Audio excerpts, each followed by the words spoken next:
और नंबर 3, जिस तरह से हम लोगों ने ये चुनाव लड़ा, सबने मिलकर लड़ा, केंद्रीय नेतृत्व हो या राज्य का नेतृत्व हो, सबने मिलकर जिस तरह से लड़ा, मुझे लगता है एक टेम्पलेट बना है और पार्टियों के लिए भी और हमारे लिए भी और राज्यों में।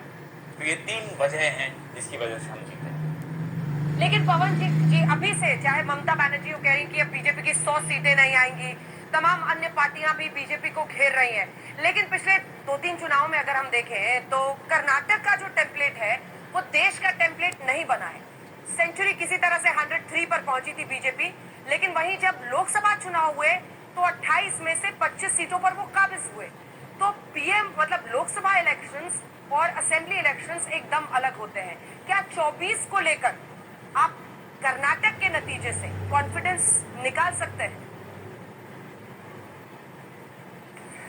अंजना जी, जब हिंदुस्तान बोलता है ना तो अच्छों को सुनना पड़ता है, और हिंदुस्तान अब जो बोल रहा है, मुझे कुछ सुनाई दे रहा है, मेरे को उम्मीद है मोदी जी को भी सुनाई दे रहा होगा। आप तो खैर नब्ज जानती हैं हिंदुस्तान की, तो आपको भी मालूम पड़ ही रहा होगा।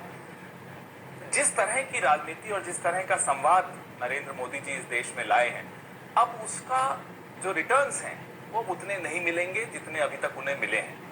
उसकी एक सीमा होती है, जो बांटने की राजनीति है उसकी एक सीमा होती है, और इस देश ने इस तरह की राजनीति को हर बार ठुकराया है, रिजेक्ट किया है। कर्नाटक से ये सिलसिला प्रारंभ हो गया है। आने वाले 5 राज्यों में आप देखेंगे ये सिलसिला कितना आगे बढ़ता है। 2024 की बात हो सकता है हमें अभी नहीं करनी चाहिए, आपसे मैं फिर बात करूंगा उस पर, लेकिन जो थ्योरी है वो मेरी यही है जो 2024 में भी लागू होती है। नरेंद्र मोदी जी की राजनीति में की पुस्तक में 1 या 2 चैप्टर्स हैं जिनको बार बार वो नहीं भुना सकते, भुना चुके हैं जितनी बार भुनाना था, और नया कोई चैप्टर उनकी किताब में नहीं।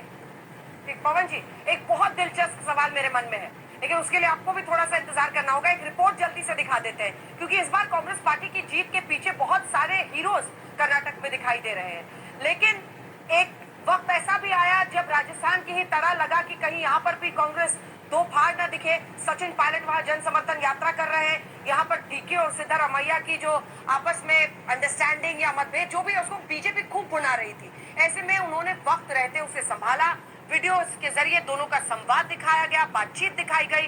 क्या वक्त पर जो डैमेज कंट्रोल किया गया और जो इतने सारे लोगों ने मिलकर काम किया, उसकी वजह से ये जीत मिली? देखिए ये रिपोर्ट।